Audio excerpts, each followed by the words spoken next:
Widi renouveau télé la jabara kilingilina bella jilima o mana ke yoro ni wakati ko folena ambe befo ka bella jilin wala ni mandon renouveau matin ni o renouveau so ko mada kuna foni ni ya kene sigile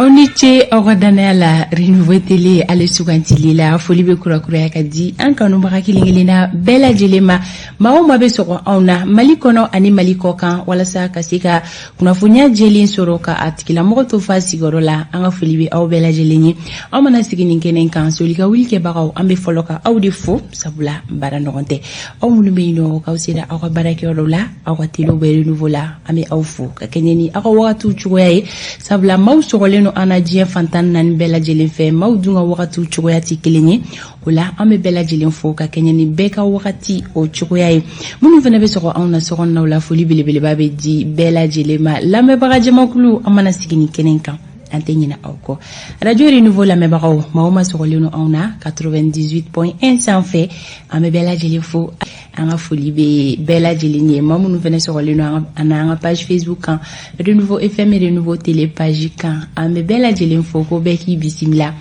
bi araba décembre kalo kile muka ani fla samba fla ani mugan kile renouveau matin ale kene kan bi so wade na ina fo don to fene na kuna foni sege li kulu gini chama mi ambolo ko kala si awma ni jamu kan kene mana sigi aw mo ko be jok na foni afen fena bella jelen do be soro akonna la aw ko kuna siri ko bampew aw ko kile journée konna la anga dibila barake ba ame foli bilibili badi uma uye la bella jelen sigi 5 ans kuma su kone no ama flaber amadu el kunare ka faranere kan amena do ako kuna funya olu konna la sisa amadu intoma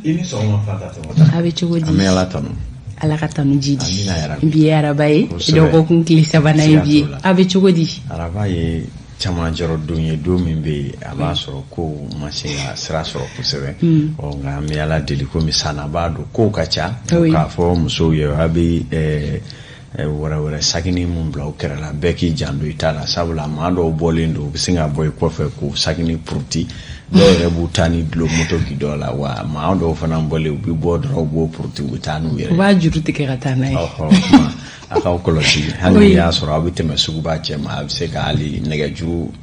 moto frenjuru negaju ni abse ko ke ka chesire sakini ndala note sesa ya masobe ma afodro kangan janto anga sakula ni san labaina ega negaju ke ki chesire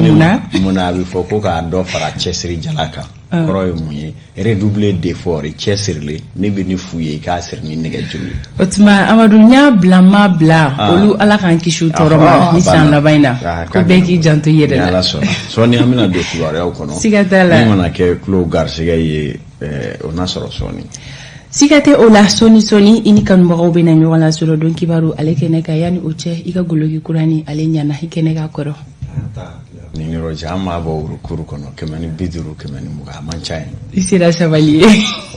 ola bidje mukam bina buli munka anga bakuru ba olu flenie fem kon metalike cdo ka chidi kenen la otume anfeano malikon na la kunu ola ameseka mune don aleka nalika anfea anifene fem metalike aranali a anjou yo jumonye isa kabasidibe alebe kuma o kambi je mukan kon nala fem metalike Ousmane Mamadou Traoré la OMT ani alebe nyogala soro abna kuma ani fem kon metalike mineli ko folendo kan M5 RFP o konna la bena puma o kan kafra assise nationale ale fanaka Mahamadou Kan kabo radio Klidula ani alebe na nyola soro alebe na puma kan 2021 o kibaru yaw alebe na puma oluka olumiere ka abese ka bo adogokoro o kuna fonia bella jelembe alebolo kafra o kan don kibaru be amina lasi Amadou Masuri Ibrahim Diallo be bismillah bi tani nga segin kibaru yaw ka seka oludi awma kene kuna foni ani Dr Koulibaly beto nyogombolo ale ka seka nyefulike ko no abora ka dado trompe ko problème na mamunu muso munu meno ni olo trompe boucheleno afura kelu be ke chokodi bi abena adado o kibaru yaw la ka seka nyefulike o kerefe Alexis Kalambiri ale fene be bismillah an komi mako Alexis Masson femi mabi o fene be yira awla jem kan konna la kuna foni ko ale na sirafe kuna fondi gafe munu bara bi araba olu nya fura folo la lasilu o fene be na ke bi jemukan konna la ka fara an ka don foli duma ale kan sisan an be baaraw dayɛlɛ ni wagati bolo dacogo ye.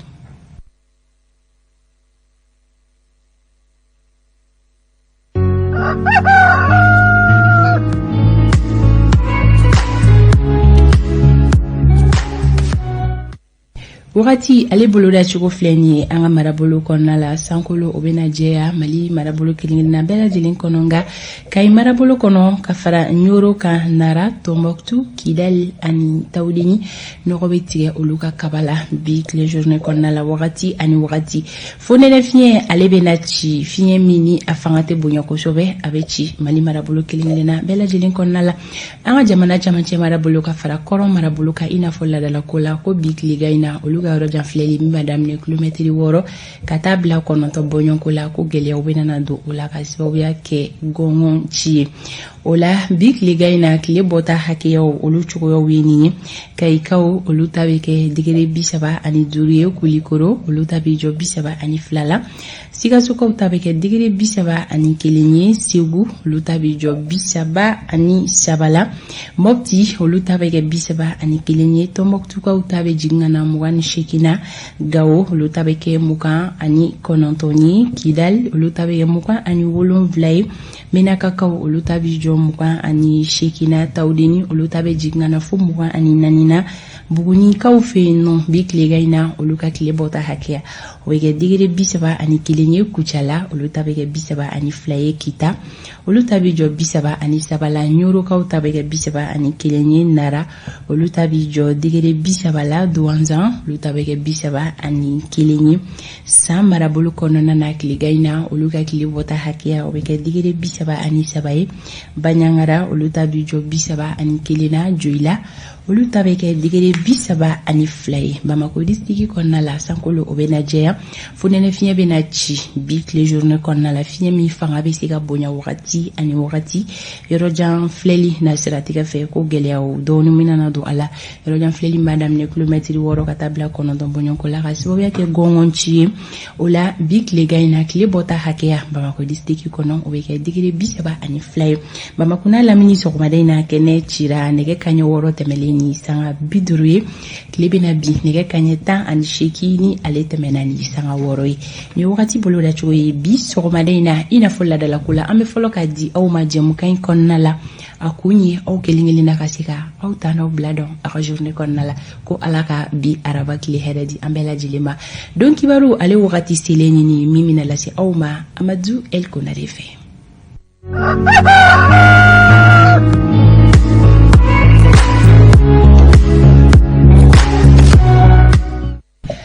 Donc kibaru ni ale wagati selen Amadou hali ni o y'a sɔrɔ la sisan kɛnɛ kɔni o tɛ ci joona an bɛɛ lajɛlen bɛ bɔ dibi de la sisan parce que heure ka teli sɔgɔma o kuma o b'a jira k'a fɔ jate kan ka minɛ kow la wali n'a bɛ se ka kɛ i y'a ye wa n'o tɛ i yɛrɛ ye kuma ban ko an bɛɛ bɛ bɔ dibi de la siga fosi t'o la n b'a dɔn kan ka kɛ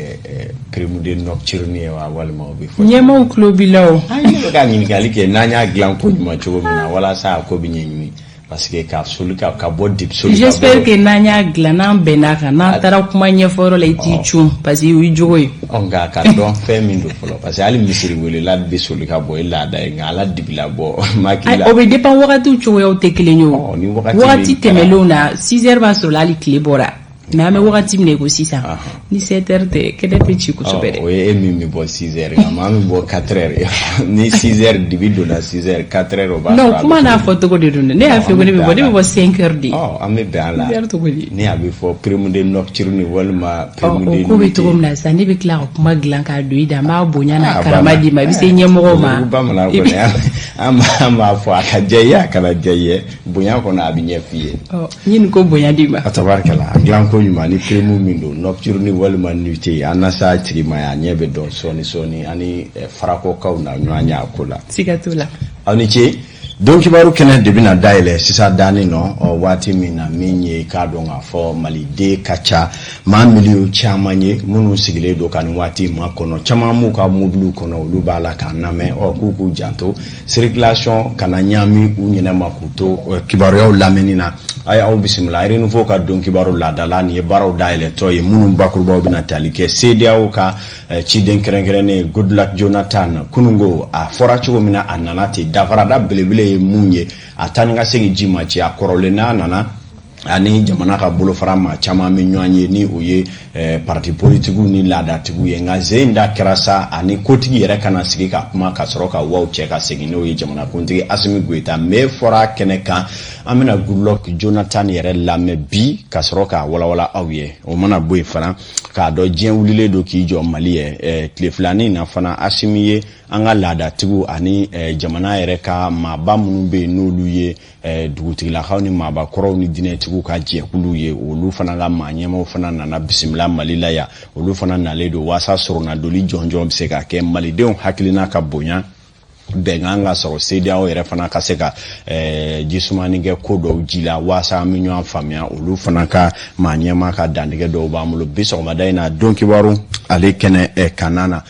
nonu ye bakurubaw ye munu na fana nya fote Umar Marko kanuba do farala nyanga ka ke jekulu ye munu ngo bina wulika jo bela jeleke wasa Umar Marko nga labla ka do olu fe binkera ka amina jigiba keta kwa ma PPR Umar Marko je nyogondo kabila wale mina ale ka dandigelu la me soma dayna donki baru konnala yelema fanga boyale do finitigila ka uchela bi minye commissaire chama yelemale ko amaye ka fo polosu fananga nyema ya so jango marabolo la no direction région nalu yelema chama mala ka do fe ministre Daudo Amedoun fe amena kuma ofana ka bi soma dayna donki baru ale kene konnala nunye ansinsimbiro ye soni politiko kuma do bina bla munu chema renouveau donki baru la aw munu ye chewni muso demse ani mabakoro ani anchake nyo wore munu be kibaro ya di so wore ni sebeni gafe ni kuma so la ka fu bela jelenye ko an sarale do bela ko uku bismillah angabi don kibaro keneka ka fu ka ko nyumando au ka dongodo timinandia kuso anya fotinto mimetalike malika ko apmenyini ngake kuraba koroka gwango sabula akusema semali fanga boyana mamunu be ni olufe foganta chogo kan akoka toni chogo ina luko ni hakili na uye ko bara uta chogo kan wa doka fara bara were jokuno mo kan franchero fanga konna la ngamunu yere fana be ni oluka hakili na to ye jango fanga korobo sira mamunu na ni olu chamango ko ni ama wuli kan jo anche joro la na torata minye finitigla kauni umasru yana mau fanga na to olu damabulo andunga fariba ala ka ja dongo do foiti soro ka bla jabal kono bli chama vana ye kelew damna do ko luta e beje fagan ale sharia batuli minye fagan ka bo finitigu bulo lukata kele daga la ko politiki mamunu ndigile do wika do fagatigi ya we sini adlo ki bado la ko aka segen uluma mo chiara ko sebe minye jenseri kinani ka jere jekulu yu tafwa ko kuno foka se farafina wuro dugu ya faka kele ya to CEDEAO olu fana yulika jo boloda munu na jigiya dona Nigeria ka ka jamana fama koro Goodluck Ebele Jonathan na ka ke malika kuma nyonya bara usabati bayo kama wati ni wati alebi na jamana inkono kana jamana fa bela jele la me munu murutile ani munu ngo ko wanye kan kaseka be kuma nyonya nga kosele wati minoni yesisa koni ye foli globale ye na blatola ta faratola do abenyin nga se odanga na sabula zeina Goodluck Jonathan bismillah kunungo panguru jigi kene kan kabana na ye direkete make ka nyeshi jamana nyema ere jabala la ne obetalike Colonel Assimi Goita la kata ani akasika maka donga fo Jean-Claude Kasibru omunye CEDEAO ka commission ma nyema ani okon dona jamana nyema jabala la munu na bismillah bonya ani karama kono mi mu fe uku nyefo kuma la bakuruba la kuno atu ya uklo la someka fo hakilina laba munu tara farafinaka CEDEAO jereje kulu jamana nyema fe otuye kuno bara ulase Assimi mako bengara minka ulufe ko malikalata wati minfora akato anoni nani oye février kalo ye sa 2022 ko wakuba fe jamana famo ka gafe mingo ni ma semenchi aka fo kalata utura unola ka benini wati kuma belebele doye oluye Goodluck Jonathan ayre bole Assimi fe aye kuma ka munu fo ni olu benkle kala olu do bari le manatu ukana ayre fana na anseko kala bamankana nga dolaje.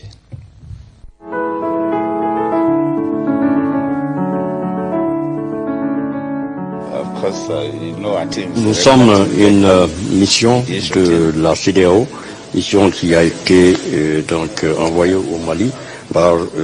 les chefs d'État et principalement par le président en exercice de la conférence des chefs d'État de la CEDEAO, qui nous a demandé de bien vouloir nous rendre à Bamako à rencontrer le président de la transition du Mali, afin de s'enquérir de l'avancement donc des activités politiques concernant le Mali. Vous savez que la situation au Mali, c'est aussi lié à la transition qui est en cours dans ce pays. Alors donc il fallait venir avec les décisions, les recommandations donc des chefs d'État de la CEDEAO, avec l'espoir également que d'ici la fin de l'année, nous aurions donc tout un calendrier en place pour l'organisation des élections, qui est justement une des recommandations phares donc de la CEDEAO. Donc ce que je puis vous dire, c'est que la réunion s'est très bien passée avec le président de la transition, et comme vous avez dit, vous rencontrez vous-même, cette fois-ci, nous n'avons pas rencontré les autres parties prenantes. Nous sommes venus directement rencontrer Monsieur le président de la transition afin d'échanger avec lui et de faire le point de la situation. Mais nous espérons que d'ici la fin de l'année, alors donc vont sortir donc toutes les décisions et les recommandations et un calendrier pour la poursuite des événements au Mali. Goodluck Ebele Jonathan ka kuma kunye nunu farankile kana ku bailema nazara kana o to dunga la kuma no belebele femi o ye Goodluck ya yira ka fo ku nana CEDEAO ka dangana yan kono kaseka na kuma nywanya sabatini jamana kuntigi Assimi Goita ye kuma nywanya munumbolila kerengere nyana kalo kletani flat mene CEDEAO jamana famo ye hakilina minta ko oye lanyini ba min bu bulo ko malika kalata ka ke wati follow na ka beni février kalo ale ye san 2022 daminena o ko jigiya ba ka yani 2020 bara 2021 kuntelu ni nyonche o ku dale mala ka foko benga do na soroka sebe bo munu mi kalata wati jonjon fo sa dun kunjeli toti teme kletan anywana ka ble kuma olufe ni jwaku na time kono ko malina seka ika donga fo wati kenengere mboka yira ka fo kalata ubeke wati mintu fora o CEDEAO mauka lanyini Goodluck ya yira ka fo ka lanyini bilibili ba mi yere be no koloka guru buloko ye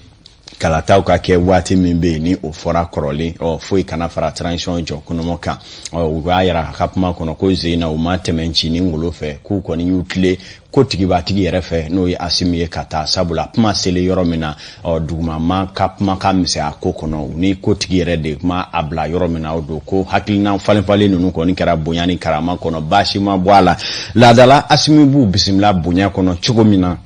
kakla ka boku blasira o bonya kele kono ka temena o chogoyala Goodluck kapma na belebele nyiningali min tombe sigo ye ka fo ana sigi ka laje yani janvier kalotli galeche o to minye pango kele aninye wa Mali jamana famo bina mfo hakilina jigina minye ka donga fo Desamuru kalo kleta temeni Assimi jani jamana nyema kunye gafeke ka bataki chi CEDEAO ma nyema mo ka jirawla ka fo chencheninga chen ko malika kalatatna se ka beni février kalo wati folonye o be ko ni kofe halibi CEDEAO ko ni sigile do watu kan ko kalakata ko bina ke chugudi anga jamana famo ko ni wulika joke ka dasmusmu ni manyonya ni la famille chama ke jele ni gole ya mi jamana ka mimi na to kalataka gole ni wati ni na ko maufonga abinata bala wati nata bala wati nata ubina olu koni semechia anye malika okunga kele na ikado jekulu mime farafina rebe chwala fanani oye lada tiguni maamunu be no lu date politique la anga dine nyemo ni ikado dugu tiguni tabia tigu luka jekulu fana anya kalina jigina Mali lada tigu fana tunye chidenchi oluma wasa obise ku dado CEDEAO ni Mali chelo ko obise ga noko ya chigo mina eleni dengere ne fui kana sigi jamana ka mimi na ke sababu ye ka gole awore do anga kula kama oje kulu yere ma nyemo lu CEDEAO kumfana kana bumako ya yani CEDEAO che olu fana nane ye fanchama name munu mbara utara kunjeni hakili fale kanyesi Assimi ma fana ko fo yuka ni soja jirani olu bafe Mali de ka jamana de ka hakili na minye ko Mali aka jamana ye lada jamana do wa anyere jamana lakika minye anga bonyanga hakilina konala ukama nyama hakilina dodi ango doni lame. Nous remercions, n'est-ce pas, le peuple du Mali que nous encourageons. On remercie aussi les autorités de la transition qui ont accepté, n'est-ce pas, cette voie de dialogue. Parce que si le président n'avait pas accepté, on ne serait pas venu. Vous savez, quand on entre dans un pays, il y a des autorités, on doit traverser les frontières. Donc le président est réceptif à cette approche de dialogue qui est une approche qui puise dans les traditions maliennes même. Le Mali qui est un peuple de culture, un peuple des empereurs, et le Mali a gardé les valeurs culturelles. Et le président a d'ailleurs, dans le cadre de sa politique culturelle, institué une journée pour rendre hommage aux légitimités coutumières en instituant cette journée-là des légitimités coutumières qui sera désormais célébrée le 11 novembre chaque année. Donc le président est tout à fait en accord et dans la philosophie et la ligne de conduite pour la préservation des valeurs culturelles africaines. Et c'est dans ce sens que le président de la transition, avec les membres de son gouvernement et le peuple malien, puisque c'est des aspirations même du peuple malien, qui est de privilégier la voie du dialogue, de privilégier la voie qui s'inspire de nos ressources et de nos sources traditionnelles. Donc le président est en harmonie avec le peuple dans ce sens. Et le président tabarakala ka dɔn k'a fɔ ninnu kɔni ti bamanankan mɛn u ye u ta ɲimi fɔ nansarakan na o fana ye nin ye o y'a sɛbɛntiya k'a fɔ ko min ye an ka Mali jamana, Mali ye tabiya jamana ye kabi lawale la ko ma bile an ka sigi bulon k'a kuma fɔ ko Mali ye o jamana ye wa min ye an ka maabaw ni laadatigiw ni diinɛtigiw bonyali jamana yɛrɛ fana ye Mali ye o kama min ye olu nisɔndiyalen jamanakuntigi ka olu bisimila jamanaden bɛɛ lajɛlen cogo a la waasa ka da don an ka kuma nɔ ka fɔ bɛɛ ni kelenya kɔnɔ hakilinaw ka kɛ kelen ye ko kɔni ye olu ŋunafa nka k'u bɛ min fana fɛ o ye Mali jamanadenw bɛ fɛn min fɛ u ka jamana taabolo la diɲɛma ko bonya ko yɛrɛ fana ye fɛn ye min ni bonya ka kan kosɛbɛ kɔni ko u bɛna seko n'u damayira kɛ walasa Mali ani diɲɛ jamana tɔw bɛ se ka ɲɔgɔn faamu waasa gɛlɛya min bɛ jamana kɔnɔ ni jamanadenw yɛrɛ kɛlen don k'o ɲɛfɔ u b'a fɛ u ka jamana ka jɔ jamana jɔcogo ɲuman min na bonya ka kɛ o la k'u fana mana segin u cɛ ye min ye kuma ɲɔgɔnyaw la o baaraw na sabati nin bɛɛ ye sigi k'a fɔ ye mun b'a to Mali bɛ gɛlɛya mun kɔnɔ a bɛ se ka ɲɛ sɔrɔ cogo ya min na o Maliko kelen kɔnɔna na min ye Dr Umaru Mariko parti Sadi ma ɲɛma ale kɔni bɛ bɔgɔ jɛnnen kan kabi waati dama dɔ a ma sɔrɔla k'a fɔ a ka kuma fulofulolen dɔw kɔni nana bɔlɔlɔ sanfɛ minnu n'a kɛlen don ka k'a dɔn k'a fɔ kuma gɛlɛn dɔw ni a jatera nɛni kɔni ye jamana sariyatigiw fɛ ka ɲɛsin minisiri ɲɛma Dr Choguel Kokala Mayiga ma o kɛra sababu ye ka tɛgɛ da ale kan ale bɛ kaso la yanni a ka kiiri waatiw cɛ jɛkulu minnu bɛ yen n'olu ye kabi denmisɛnniya lɔgɔlidenya kɛlɛw kɛ ka se politiki kɛlɛw ma olu farala ɲɔgɔn kan ka kɛ jɛkulu ye k'u bɛna wuli ka jɔ bɛɛ kɛ waasa Umaru Mariko ka bila ko an bɛ ka taa bolo min kan k'a bɛ ɲini ka kɛ binkɛnɛ jeni fanga ye min ye Jigiba Keyita y'o maa dɔ ye min yɛrɛ n'a bɛ wele ko PPR ale ye hakilina minnu fɔ an k'a lajɛ. Jɛkulu sigi yalasa Mali ye révolution min kɛ 1991 o nana ni hɛrɛ ni badenya min ye Mali kɔnɔ o nana ni sewa min ye jamana kɔnɔ o nana n'an ka adamaden bɛɛ ni ta ye mɔgɔ tɛ se ka baga mɔgɔ ma o nana n'o min ye o kana lafu o sɔrɔla mun fɛ Umaru Mariko min n'o ye révolution in cɛba dɔ ye an y'a ye bagakɛla ma k'a ye kuma dɔ fɔ ani mɔgɔ dɔ soɲɛ kɔnɔ kuma dɔ fɔ mɔgɔ dɔ y'o ta k'o bila diɲɛ bɛɛ k'o mɛn alors k'a ma dabɔ kama donc n'i ye sariya ta k'a ɲɛ a ɲɛ ma o man kɛ o kɔrɔ ko u ye Mariko de tɔɲɔ sabu mɔgɔ fila kuma man ka bɔ kɛnɛ ma Mali constitution sɔnna ma mɔgɔ min y'a bila réseau kan bi o de ka taa kaso la mais Mariko man ka taa kaso la bagama de kɛla Mariko la donc Mariko kan ka bila et Mali la an ye révolution kɛ 26 mars la pour que mɔgɔw bɛɛ ka hakɛ ka d'i ma Mariko ka hakɛ ye min ye c'est que Mariko a n'a ka denbaya bɛnnen don so kɔnɔ min y'u diya u b'a kɛ a n'a teriw bɛnnen don min y'u diya u k'a kɛ ka sɔrɔ u ma se mɔgɔ ma u ma lagbɔ mɔgɔ kan an ko an ka wuli k'an jɔ n'an ma wuli k'an jɔ nin kɛra parce que Mariko don parce que Mariko ye révolution in cɛba de ye a lagosili de don donc ale lagosili o ye anw tɔw bɛɛ anw fɛn o fɛn révolution o y'an bɛɛ lagosili de sira ye an bɛ kɛlɛ kɛ fana Mariko ta ye a ɲɔgɔn wɛrɛ a kana se mɔgɔ wɛrɛ ma a ɲɔgɔn wɛrɛ kana ka mɔgɔ wɛrɛ la donc an bɛ wuli ka jɔ k'o la k'a fɔ an ye démocratie ye 26 mars la an b'an jija mɔgɔw k'a dɔn 26 mars sani o cɛ Mali kun cogo di gɛrɛntɛ jamana min kun ye Mariko Mali ye mɔgɔw k'o dɔn o gɛrɛntɛ jamana in Choguel kun ye o nima mɔgɔ dɔ ye ale kun UNG ma kun ye denmisɛn bolo ye Musa Traoré kun ye parti ɲɛmɔgɔbaw ye ɲanga sugu bɛɛ dala maliyɛnw kan bɛnkɛla Mariko de ka u k'a bila o de bɛ jamana basigi o de bɛ jamana suma an b'o de ɲini u fɛ ko filɛ nin ye ko k'a dɔn jɛ jalaki min kɔni ɲini sini no ministre ɲɛma ma caman fɛ bi o ye tajuru sara bere ye maa dɔw fɛ ko a kɔni kabi waati min na u ka fanga jasodaw bolo k'a bila o bila ko ministre ɲɛma kɔni kun sigilen don ni tubabu b'a fɔ min ma ko rankini dɔ bɛ yen ko a na kɛ n'o tajuru sara bere don o ye maa caman ka jalaki ye an bɛ min ɲini na o ye jamana bɛ basigi cogoya min na kow ka don donta ɲuman ka bɔ bɔda ɲuman walasa maa minnu bɛ yen n'u bɛ ka fanga ta bi walasa Mali ka se ka bɔ dingɛ kɔnɔna la o baaraw ka se ka sabati an bɛ waati min na ko sisan sanga kɛra 44 ye nin waati na an filɛbaga bɛɛ ka jateminɛ na Sera Koba o bɛ Kolokani mara fɛ olu ka dɔgɔtɔrɔso la waati kelen in bɛɛ gendarmerie direction ba la ni o ye colonel major Samu Menkɔrɔ Jakite a n'a ka cɛdenw k'u ni sɔgɔma Fana Tumota n bɛ dansigi bi sɔgɔmada in na don kibaru ta ko fɔlɔ la yani an k'a dɔn cɛ Seri Mama kɛ an k'o ɲɛɲini. Kunnafoni tɔ caman o de bɛ kɔfɛ ka na o la halisa ko kanubagaw ka u sɔgɔlen to anw na sisan an bɛ taga Siraba kanaw la Siraba kunnafoniyaw o di wagatiw sera Sori Ibrahim Diallo ale de bɛ o baaraw kɛ don o don ka daminɛ tɛnɛ ka taa bila fo juma la a bɛ soli ka wuli ka Bamako sigida caman jateminɛ k'a lajɛ sirabaw bɛ lahalaya min kɔnɔna la ka se ka kanubaga jamakulu kunnafoniya a b'a to maa minnu bɛ so ni olu ma bɔ fɔlɔ ni olu bɔra olu ka se ka faamuyali caman sɔrɔ u tagafɛnw kan ani fɛnɛ minnu fɛnɛ bɔra olu bɛ se ka halisa dɔ fara janton kan cogoya min na kɛrɛnkɛrɛnnenya la Anazɛri ka bilasirali kan anw ka nɛgɛ kɛrɛfɛtigi Asi Damili a lajɛ ni Sori ka labɛnw sabatira.